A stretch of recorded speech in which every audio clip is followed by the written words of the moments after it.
And she is a doctor, but she's a doctor twice. She's an MD and she's a PhD. She's a Harvard professor. And so she's advancing the field of biomedical engineering. I don't know if you all know that UNC has an amazing biomedical program, and it's a joint program with NC State. So you can go to either school and get that degree. We're very fortunate that she spent some time with our biomedical engineer students. I think there were about 50 students that met with her yesterday. So she's a noted expert in this field, but she also cares deeply about advancing the quality and opportunities for scientists around the world, has done a lot of work with scientists in Africa. So please help me join Dr. Sujata Bhatia.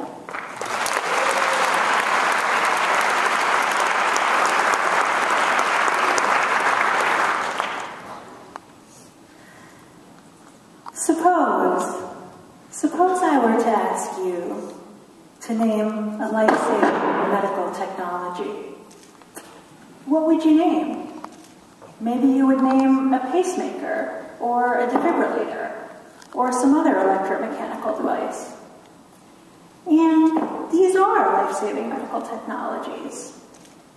But there are others.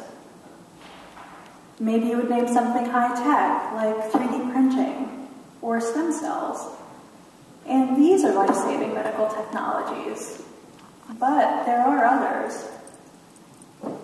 Maybe you wouldn't think about silk, or seaweed, or corn, or soy as life-saving medical technologies.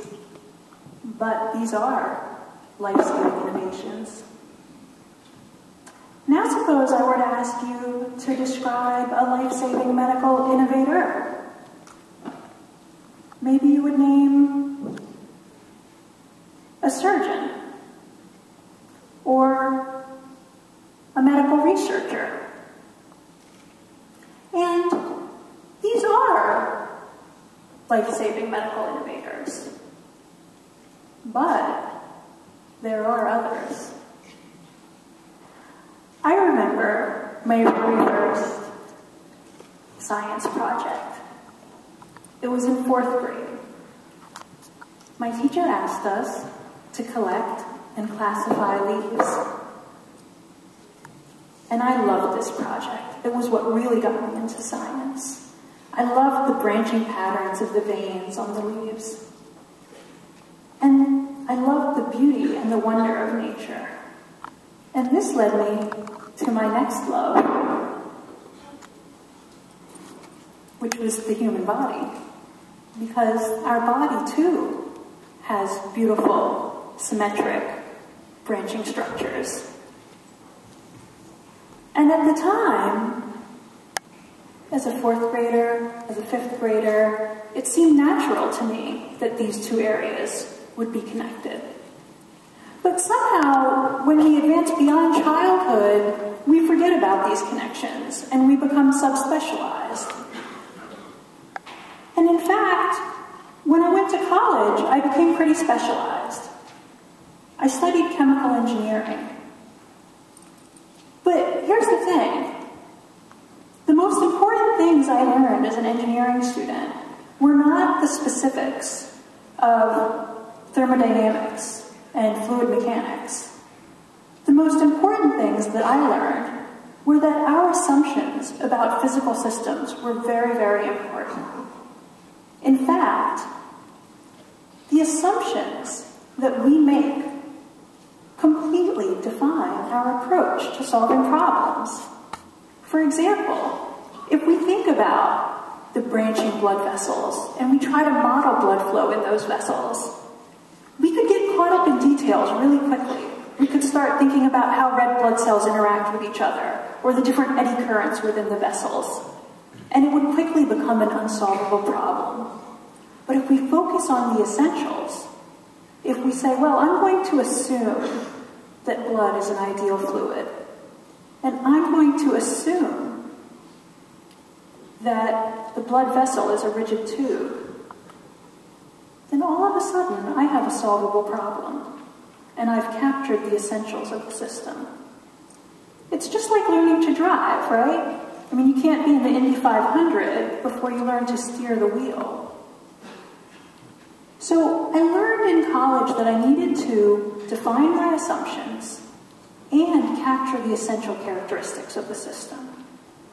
Now, after all of my educational training, my first real-world job was at the DuPont company.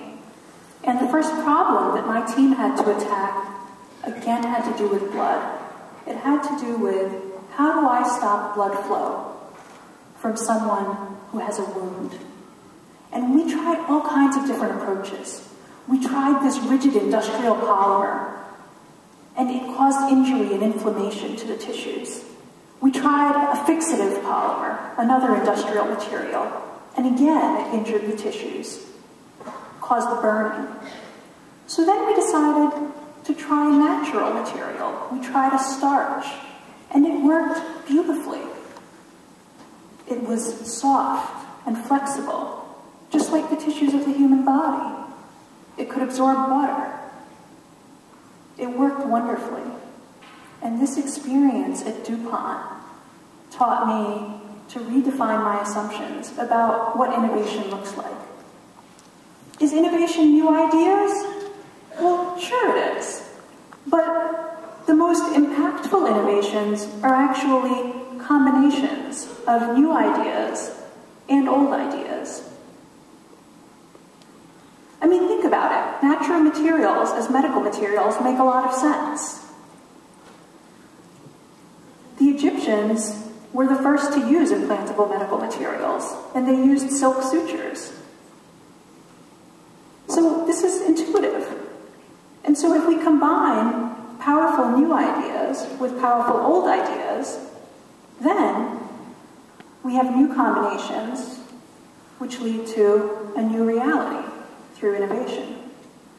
So I had learned that I had to redefine my assumptions about what medical innovations look like. But it wasn't until I started teaching students at Harvard that I learned to redefine my assumptions about what medical innovators look like. The very first student who approached me when I began teaching at Harvard in 2011 was a young woman named Mureji Fatunde. Mureji was from Nigeria, and she was very interested in medical innovations for low and middle income countries. And she said, I heard that you work on natural materials, Sujata. I want to work with you on a senior thesis. Well, Mureji completed a beautiful senior thesis where she evaluated an array of natural materials that were abundant in low and middle income countries for medical applications such as corneal bandages or corneal regeneration. Mureji, based on her experiences, realized that natural materials could be an avenue for low and middle income countries to enter the biomedical revolution. She showed that fibers derived from soy were actually very compatible with corneal cells of the eye. Mureji's success taught me that our youngest students can actually be our best innovators. And I redefined my assumptions about who can be an innovator. Mureji's success led me to form connections with the Harvard Kennedy School of Government, led me to speak to innovators and work with innovators in Nigeria, in Kenya, in Mauritius, in Slovenia, and now to TEDxUNC. And her success was quickly followed by that of a couple other students. Why are our youngest students our best innovators? Well, they have heart. They have courage. They don't realize that anything is impossible, so everything is possible. And they don't see traditional disciplinary boundaries. So my next student was Leslie Rea. And Leslie worked on corn-derived materials for patches for the heart, for patients in heart failure. And Leslie, who was a member of the women's swimming and diving team at Harvard, showed that these nanofiber mats made of corn-derived polymers were actually very compatible with cardiac cells. Again, someone you might not think of traditionally as a medical innovator. Leslie was followed by Vincent. Vincent worked on materials derived from seaweed called alginate polymers. And he showed that these alginate polymers could be formed into microspheres that could be used for controlled release of important therapeutics, such as chemotherapeutics. So these students have shown me a new truth about what medical innovators can look like. And they've shown me the real importance of diversity and innovation, because these students each leveraged their own experiences. They worked from their own experiences to identify unmet needs and then find innovative solutions. So we don't just need thinkers, we need diverse thinkers. We need women, we need individuals from diverse cultural backgrounds, we need innovators of all sizes and shapes. So, I am a physician, I am an advisor, I am a teacher, but at heart I'm an engineer. And now I want to talk about applying these assumptions to solving problems in education.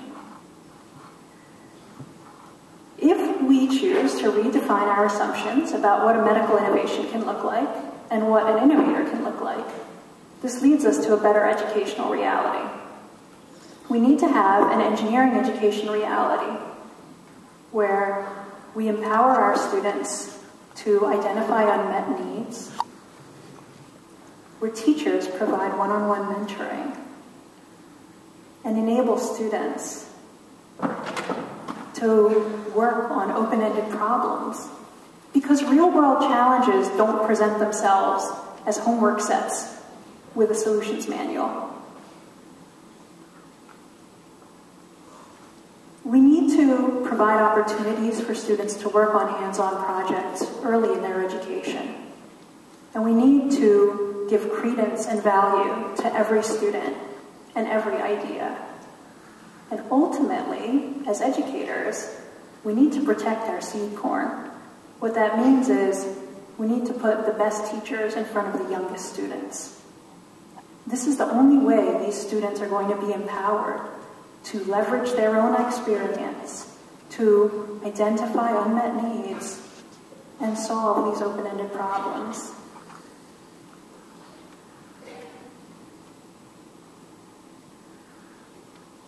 We need to recognize that if we engage and recruit and retain students to be innovators, if we redefine our assumptions about what innovation and innovators can look like, then we will reach new altitudes in diversity, in achievement, in fulfillment, and ultimately in innovation. Because this is the only way that we're going to find that next life-saving, life-giving medical technology. Thank you.